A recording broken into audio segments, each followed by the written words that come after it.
এখন বাজে সকাল 10টা 10। তো আমি উঠেছি, উঠে আমার গপু উঠেছে। তারপরে আমার বাড়িতে যে একটু ওই বেসিনের সঙ্গে যে ইয়েটা সেট করা ছিল, ফিল্টারটা সেট করা ছিল, বেসিন বলছি সিঙ্কের সঙ্গে, তো ওখানটাতে জল পড়ছিল। তো যার জন্য আমাদের দোকানে যে মহিদ্দাকে খবর দিয়েছিলাম, মহিদ্দা আসলো, ওগুলো ঠিক করে দিল। যা টুকটাক কাজ ছিল সেগুলো মহিদ্দা করে দিল। তো একটু চা বানালাম, আমি খেলাম, মহিদ্দা খেলো। কান্তিবাবুর টিফিন রেডি করে দিলাম। ওর আজকে টিফিনে দিয়েছি হচ্ছে দই চিড়ে এইসব দিয়েছি, কারণ আজকে রুটি করার সময় পাইনি আর রান্নাঘরে কাজ হচ্ছিল, যার জন্য ওটা দিয়েছি। যাই হোক, কিছু বলেনি, নাও করেনি। আর আমার গপু উঠে পড়েছে, আমি ছাদে গেছিলাম, সব মেলে দিয়ে আসলাম কালকের ভিজেগুলো। এই হচ্ছে আপডেট। আর বাইরে উঠেছে রোদ্দুর। তো আমি বসে আছি এখন, কাজ করব কি করব এখন জানি না, কোনো কাজেই হাত দিইনি, হাত দেব। এখনও কাজ মানে প্রচুর কাজ পড়ে আছে, বিস্তর কাজ পড়ে আছে, হাত দেব।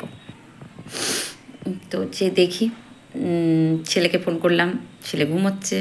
ছেলে যেহেতু 3 তারিখ থেকে এক্সাম, আর আমার ছেলের যেটা সমস্যা হচ্ছে, ও ভোরে বা সকালের দিকে পড়তে পারে না। ওর যত পড়া যত কিছু রাত জেগে পড়ে। তো ঠিক আছে, আমিও আর কিছু বললি না, ছোটো থেকেই ও রাত জেগে পড়ে। ইভেন ওর সাথে রাত জাগতে জাগতে আমারও ওই জন্য 12টা 1টা হয়ে যেত শুতে শুতে, সেই ছোট্ট থেকে। তো ও ঘুমোচ্ছে, ওকে ডেকে দিলাম। আর কান্তিবাবুর টিফিন রেডি করলাম। কান্তিবাবুর গপু উঠেছে বললাম, আর নিয়ে এসেছে পনির।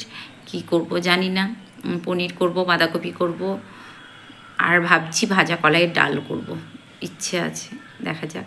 এই কটাই করব, আর কিছু করব না। আর যেহেতু ভাজাভুজো খায় না, যদি খাই বেগুন ভাজা বানিয়ে দেবো, যদি না খাই তো না খাই, চলো। আর পুজো যেহেতু হবে না আমার, তো কাজকাম সারবো, গেট ধোয়া টোয়া এগুলো হয়ে গেছে। চা খেলাম, মহিদ্দার সাথে একটু গল্প করলাম। মহিদ্দা আর যেটা হচ্ছে জানো তো, আমার কদিন থেকে আমার মানে মন তো ভালোই নেই। তার সাথে সাথে এই যে আমি যে আইস্ত্রিটা পরতাম, যে আইস্ত্রিটা মানে ব্রেসলেটটা গেল মুখটা খুলে। ওটা অনেক দিন ধরে পরলাম, অনেক দিন ধরে ব্যবহার করেছি, তো ওটার গেল মুখটা খুলে। ভালো কথা, খুলে গেল। তার জন্য এই লোহাটা ছিল, ওটা তাড়াতাড়ি করে খুলে, এই লোহাটা ছিল, এই যে নোয়া না লোহা কি যাই হোক বলে, এই যে নোয়াই তো বলে, তাই না? তো এইটা আমি পড়েছি, এটা ঠাকুরের কাছ থেকে নেওয়া, এটা তাড়াতাড়ি করে পড়লাম। তো ওটা খুলে গেল, ওটা খুলে রেখেছি। তার কিছুদিন আগে আমার সোনার যে 2 জোড়া শাখা বাঁধানো, একটা শাখা বাঁধানো খুলে গেল, সেটা দোকানে দিয়ে এসেছি, সে আজও হলো না। দেখি আজ ফোন করব। আর যেটা ভালো শাখাটা, যেটা আমি পছন্দ মতো করে বানিয়েছিলাম, ওই শাখার একটু সামান্য সোনাটা দেখছি হয়ে গেছে, ওটা ঠিক করতে হবে। তো কেন জানি না আমার এই জিনিসগুলো হচ্ছে, তো যার জন্য মনটা আমার খুব একটা ভালো নেই। সব মিলিয়ে মিশিয়ে একদমই ভালো নেই, যেগুলো কেন হচ্ছে বুঝতে পারছি না। আর একটা আছে, কি বলে ওটাকে, পাতের উপর যে লোহা বাঁধানো তো বলে, যাই হোক, লোহা নোয়া যা হলো, ওটা আছে, ওটা বের করা হয়নি, আলমারি আছে, ওটা বের করে পড়তে হবে। আর তার জন্য তাড়াতাড়ি করে বের করা হয়নি বলে এটা পরে নিয়েছি। আর ব্রেসলেটটা, ওটা তখন আমি বানিয়েছিলাম, এখন তো 10 গ্রাম, ওটা 1 ভরি দিয়ে আমি বানিয়েছিলাম ব্রেসলেটটা। আমার যে ব্রেসলেটটা একটু বেশি করে সোনা দিয়ে বানিয়েছিলাম। তো ওই ব্রেসলেটটার ভেঙে গেল, যাই হোক, ওটা আর কিছু করার নেই, ওটা আবার নতুন করে ভেঙে বানাতে হবে। তো ওইটুকু যতটুকু সোনা আছে দেখব, সোনার দোকানে যাব, আর যদি কিছু লাগে দেব, দিয়ে ওটা ভালো করে বানাবো। কারণ ব্রেসলেটটা ভেঙে গেল, আমার মনটা খুব খারাপ তার জন্য। শাখাটা ভেঙে গেল, শাখার সোনার ইয়েটা ভেঙে গেল, তো সত্যি কথা তার জন্য আমার মনটা ভীষণ খারাপ। 2 জোড়া শাখা বাঁধানো, 2 জোড়াই এরকম হলো। কালকে ইয়েটা খুলে গেছে, রাত্রে দেখছি, খুলতে গিয়ে দেখছি খোঁচা ঠেকছে, তারপর দেখছি খুলে গেছে। তো এটা পড়েছি, এখন দেখি সব ঈশ্বরের হাতে। আমি চাইলেও কিছু করতে পারবো না, বা কিছু ইয়ে করতে পারবো না। সব ঈশ্বরের হাতে, উনি যা করবেন তাই হবে। চলো আর বেশি বকবক করবো না, এবার কাজে মন দিই। তরকারি কাটবো, বাঁধাকপি কাটতে হবে। বাঁধাকপিটা কাটতে বেশ সময় লাগে। তো ভাবছি বেশি, আমার আবার সমস্যা হচ্ছে বেশি রোদে যেতে পারি না, বেশি মোটা চাদর গায়ে জড়াতে পারি না, সোয়েটার গায়ে জড়াতে পারি না। ওই জন্য এই চাদরটা সবসময় ব্যবহার করি, কারণ এটা ভীষণ পাতলা অথচ গরম। আমি মোটা চাদর টাইপের, কাঁথা টাইপের চাদর আমি গায়ে জড়াতে পারি না। আবার অনেকেই দেখি সোয়েটার টুপি পরে মাথা ফাথা ঢেকে, পারি না থাকতে। এগুলো আমার অনেক সমস্যা আছে, যার জন্য আমি পাতলা, হালকা পাতলা চাদরটাই বেশি ব্যবহার করি। চলো নিজে কাজে মন দিয়ে বড়ি দিতে হবে। তো বড়ি দিতে হবে বলতে গেলে এখন তো আমি ডাল ফাল কিছু ছোবো না, যেহেতু বড়িটা ভীষণ শুদ্ধ জিনিস। তো যার জন্য আমি এতে হাত দিচ্ছি না, একবারে শ্যাম্পু ট্যাম্পু করে উঠবো, তারপরে বড়িতে হাত দেবো।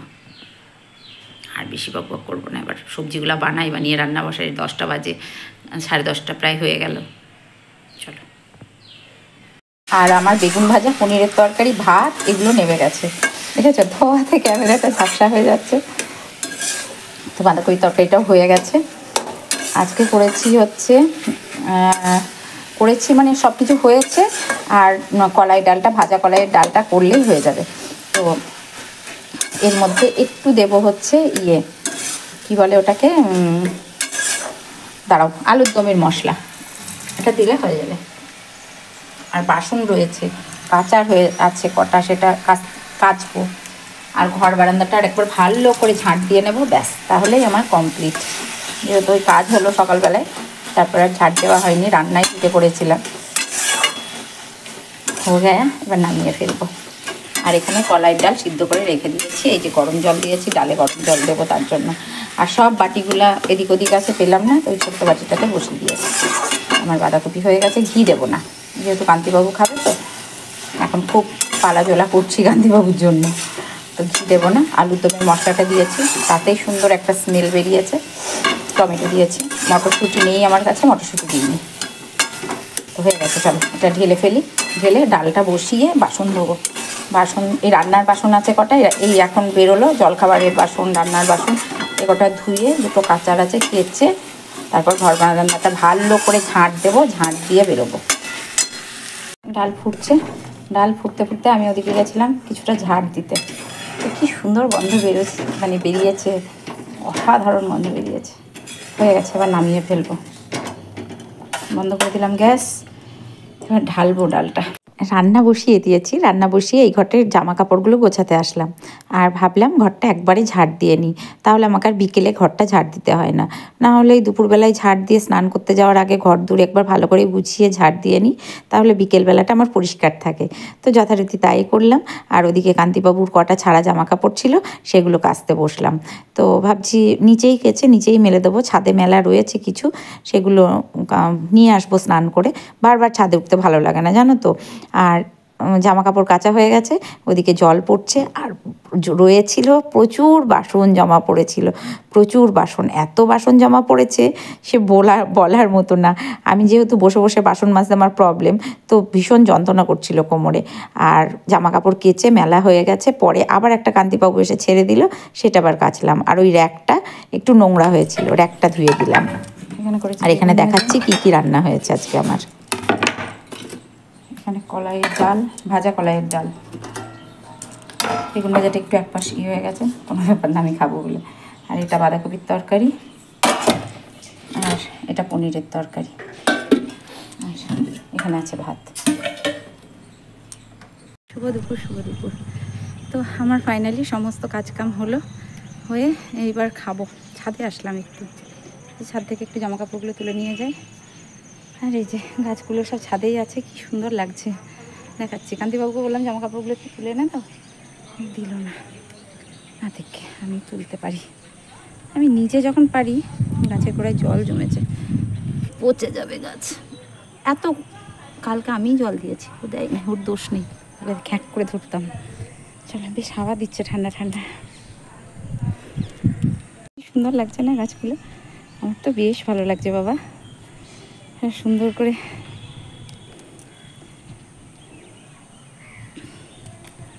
দেখো, বেশ ভালো লাগছে। আরও টব আছে, তুলতে হবে, আমি পারলাম না আজকে আর তুলতে। আরও অনেক আছে, বেশ ভালো লাগছে। এখনও গাছগুলো লাগিয়েছি, ফুল দেয়নি, ফুল দেবে, ধৈর্য ধরতে হবে। তো এই যে এটা মনে হয় লাল হবে, জানো, এটা লাল হবে আর এইটা হবে সাদা, এই যে সাদা, এগুলো কি হবে বুঝতে পারছি না। আর ওটা মাসির বাড়ি থেকে এনেছি। তো আমাকে একজন বলছে যে, তাই আমি চিনি না, একটা লোক, কে কি জানি। আর এই যে এই ফুলটা কি সুন্দর লাগছে না, কালারটা খুব ভালো লাগছে, দুর্দান্ত লাগছে কালারটা, দেখো কি ভালো লাগছে। চলে যায়, ওটাই দিয়ে খাওয়া দাওয়া করো, নাহলে মাথা ঠান্ডা হবে না।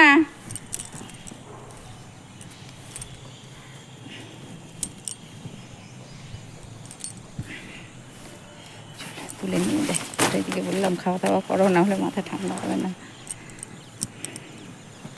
অনেক জামা কাপড় ছাদে, এগুলো কালকের সব। কান্তিবাবুকে বললাম, আমি পারছি না, না পারছে না পারছি।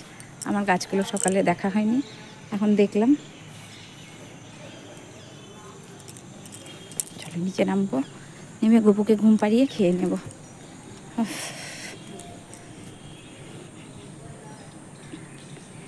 চলো, তালাটাও দেবে এসে, জামা কাপড় নিয়ে দিতে পারবো না। তো আমাকে যদি কেউ কাজে ভয় দেখায়, পারবো না, করবো না, হচ্ছে না, না কারোর কেয়ারই করি না। একবার বললাম যে এনে দিও, দেবে, বলে পারবো না, পারবে না, পারবে না। যতক্ষণ আমার শরীরে শক্তি আছে আমি ততক্ষণই করব। আমাকে কেউ যেন কাজের ভয় না দেখায়, আমি একাই যথেষ্ট। তোমাকে বললাম যে একটু এনে দিও, এনে দিও, দিলা না। এই তো আমি নিয়ে চলে আসলাম। ফ্রেন্ডস, হ্যালো হ্যালো হ্যালো, শুভ সন্ধ্যা, শুভ সন্ধ্যা, শুভ সন্ধ্যা। তো তোমাদের দেখাই আমাদের বাড়িতে কে এসেছে, মানে কান্তিবাবুর আত্মার আত্মীয় বলবো, আত্মীয় বলবো না, কান্তিবাবুর আত্মার মা বলো, দিদি বলো, যাই বলো, বলি না। আজ আমার মেজদি, মেজদি দেখাই, দাঁড়াও এক সেকেন্ড। মেজদি এসেছে আমাদের বাড়িতে। হ্যাঁ ওটা আমি দিচ্ছি, ওটা দিচ্ছি। এটা মেজদি, এটা বড়দি, এই যে ভিডিওতে দেখাচ্ছি। আর ওই ছোট দিকে তার মেজদি খুব ভালো আবৃত্তি করে, অবশ্যই আপনাদের আবৃত্তি শোনাবো। কারণ আচ্ছা বলুন মেজদি, দাঁড়ান এটা কেটে দিই। তো তোমাদের বলে দিই, যেহেতু মেজদি আবৃত্তি করে, তো একটুখানি আবৃত্তি তোমরা শুনে নাও। কারণ আমার ভিডিওর পর থেকে হাই স্কুলের অ্যাসিস্ট্যান্ট হেডমিস্ট্রেস ছিল আমার মেজু বোন সন্ধ্যা। ও খুব ভালো আবৃত্তি করে, খুব ভালো বক্তৃতা দেয়, আর উপস্থিত বুদ্ধির চরম, উপস্থিত বুদ্ধি, আর কাছে উঠতেও পারে। তার সাথে সাথে বলে দিই, খেলাতেও খুব ভালো ছিল মেজদি। মেজদি হচ্ছে নিজে স্বরচিত, আর সত্যি কথা বলতে ভয় পায় না, ভয় পায় না। আর আমাদের, আমি বারবার বলেছি তোমাদেরকে আগের ভিডিওতে, যে আমার হাজবেন্ড মানে আমার কান্তিবাবুর সবার দিদিদের সবার হাত ধরে ওর বেড়ে ওঠা বলো, যাই বলো, সমস্ত কিছু কান্তিবাবুর দিদিদের হাত দিয়ে। তো এই হচ্ছে মেজদি, আমার কান্তিবাবুর মা বলো, দিদি বলো, যেটা বলবে সেটাই বলা যায়। তো এই হচ্ছে ব্যাপার। চলো মেজদি একটা আবৃত্তি করবে, আবৃত্তিটা তোমরা শোনো। আর আমার জামাইবাবুর কথা বলে নিই একটু। জামাইবাবু আসতে পারেনি, উনি ভীষণ জেন্টাল মানুষ। আমি যদি কোনোদিন মেজদির বাড়ি যাই, অবশ্যই তোমাদেরকে জামাইবাবুকে দেখাবো। স্কুলের হেডমাস্টার ছিলেন। হ্যাঁ উনি খুব শান্ত, ভীষণ ভালো মানুষ, স্থির, আর খুব ধৈর্যশালী মানুষ, ভীষণ ভালো। আমার মতো নরম মনের মানুষ আমি জীবনে খুব কমই দেখেছি। আমার 72 বছর বয়স, কিন্তু দিলীপ দা এত ভালো, এত ভালো যে সেই ভালোর বর্ণনা নেই, ভাষাতে বলা যায় না, এত ভালো তিনি। আমি তা ঈশ্বর কাছে প্রার্থনা করি আমার দিলীপ দা দীর্ঘজীবী হন এবং সুস্থ থাকুন এবং ভালো থাকুন। তিনি একটু অসুস্থ আছেন, পায়ে চোট লেগেছিল, সেই জন্য হাঁটাচলা ভালো করতে পারেন না। তবে পুজো অর্চনা, সংসারের কাজ যতটুকু তার পা দিয়ে আস্তে আস্তে হেঁটে চলেও তিনি ওই সব কাজগুলো করতে সক্ষম হন। তা তিনি এখনো পর্যন্ত সমস্ত কাজ হাতে করার চেষ্টা করেন, যতটুকু পারেন, তার সাধ্যে যতটুকু কোলায় ততটুকুই তিনি করেন। আর ঈশ্বরের ভক্তি চরম, তার ঈশ্বরের ভক্তি, পুজো করেন অনেকক্ষণ ধরে, এবং পুজো খুব ভক্তি সহকারে, শ্রদ্ধা সহকারে, বিশ্বাস সহকারে তিনি পুজোগুলো করেন। তা এইগুলা আমি তার কাছে অনেক ভালো গুণ আমি পেয়েছি, এবং ভবিষ্যতেও তিনি আরও ভালো থাকুন, আর আরেকটু সুস্থ হয়ে যান। আমি এটা বারে বলি, আরেকটু তিনি সুস্থ হন, ঈশ্বরের কাছে কামনা করি, তাহলে তিনি আরেকটু ভালোভাবে চলাফেরা করতে পারবেন। তা যাই হোক, তোমরা সবাই ভালো থেকো, আমি এখানেই বললাম। তো আমার জামাইবাবুর কথা বলি, জামাইবাবু এখন রিটায়ার্ড। উনি আমার আমার চোখে দেখা মানে শ্রেষ্ঠ দেবতুল্য মানুষ বলতে যাকে বোঝায় উনি তাই। তো তোমাদের অবশ্যই দেখাবো এবার যখন যাব। তো আমি তো আমার মেজদি স্বরচিত আবৃত্তি করেন। মেজদি অনেক পত্রিকাতে তার হ্যাঁ নাম ছাপা হয়, সেগুলো আমার কাছে এখন নেই এই মুহূর্তে। তো থাকলে আমি তোমাদের অবশ্যই আমার কোনো একটা ভিডিওতে শর্টকাটে দিয়ে দেব। আর দ্বিতীয় কথা বলি, মেজদি হচ্ছে ছায়া মানে ছায়া প্রকাশনীর সাথেও কিছুদিন মনে হয় কোনো আবৃত্তি থাকলে আমি সেগুলো তোমাদের অবশ্যই দিয়ে দেবো। চলুন মেজদি এবার একটা আবৃত্তি শুনি আপনার মুখে। নমস্কার, আমি সন্ধ্যা মণ্ডল। আমার নিবেদন পরাণ মণ্ডলের নজরুল জয়ন্তী, কবি কল্যাণ দাশগুপ্ত। কি হবে গো এখানটাতে, কত লক্ষে হালায় হালা চুঙ্গা বুঝছে, সেজে গুজে মিয়া চিলা লাচ করছে, জব্বর লাচন বাসনা ভাইছে বহুত রকম। ফটোটো কার বটে হে, সুধাল মেঘ বাবুকে ঘাট ধইরে বাবু বইলে চিচাস কেনে ফরাসটায় বস না গাধা, ভিডিও ফটো করতে পারে, একবার চাপ দিতেও পারে। তোদের লেগে পিছনটাতে পাতা রয়েছে ফরাস কলা। হ্যাঁ আমি বললাম বৈসব নাই, দাঁড়াইয়ে রইতে ভালোবাসি।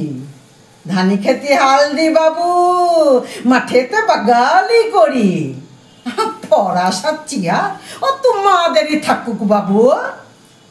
হ বাবু গো বল কেনে লট্ট কে বটে হে, গলায় মালা কেনে এত লাচন কুন্দন।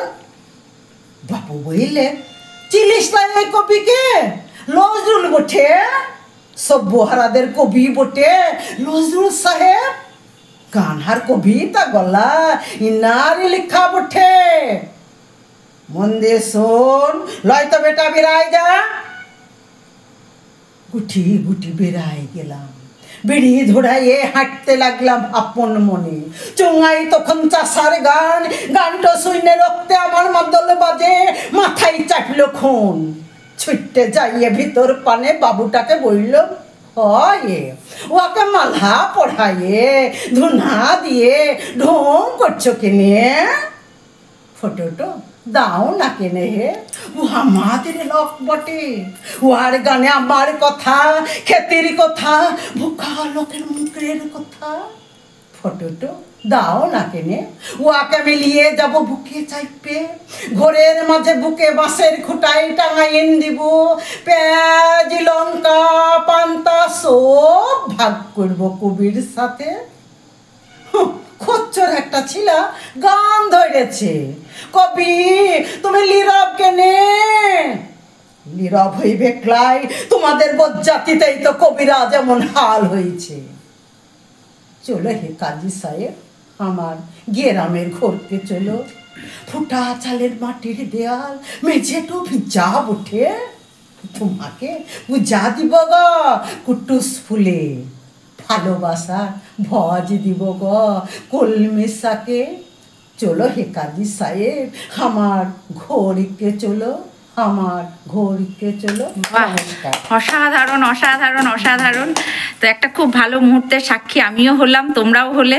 চলো আসছি, পরে আবার কথা হচ্ছে। আর